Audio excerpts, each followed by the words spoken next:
কলকাতার ব্যস্ত সড়কে মাস্ক পরা মানুষের আনাগোনা মনে করিয়ে দেয় পুরনো এক দুঃসহ স্মৃতি। তবে এবার আতঙ্ক করোনা নয়, নিপা ভাইরাস। গেল ডিসেম্বরের শেষে ভারতের পশ্চিমবঙ্গে শনাক্ত হয় এ ভাইরাস।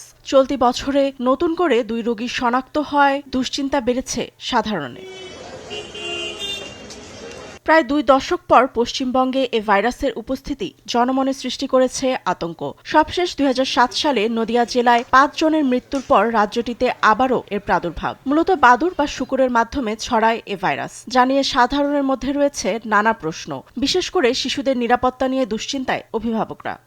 নতুন রিন গভীর থেকে পরিষ্কার করে কাপড়কে রাখে নতুনের মতো উজ্জ্বল। নতুন রিন অ্যাডভান্সড পাউডার। আমরা কিছুদিন আগেই করোনা থেকে স্বাভাবিক জীবনে ফিরেছি।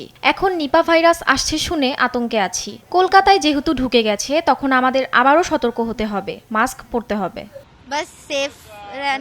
উদ্ভূত এর সংকট নিরসনে এরই মধ্যে হাসপাতালগুলোতে বিশেষ ইউনিট প্রস্তুত করেছে পশ্চিমবঙ্গ সরকার। বিশেষজ্ঞরা বলছেন, নিপা ভাইরাসের মৃত্যুহার বেশি হলেও এটি কোভিডের মতো দ্রুত সংক্রামক নয়। আক্রান্ত ব্যক্তির খুব কাছে দীর্ঘ সময় থাকলে এটি ছড়ানোর ঝুঁকি থাকে। তবে এখনও এর টিকা আবিষ্কার না হয় সচেতনতার উপর জোর দেন তারা।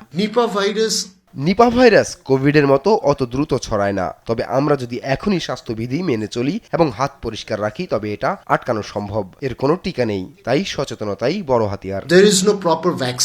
আতঙ্কিত না হয়ে আক্রান্ত হলে দ্রুত চিকিৎসা নেওয়ার পরামর্শ পশ্চিমবঙ্গ স্বাস্থ্য বিভাগের। নিউজ ডেস্ক, দেশ টিভি।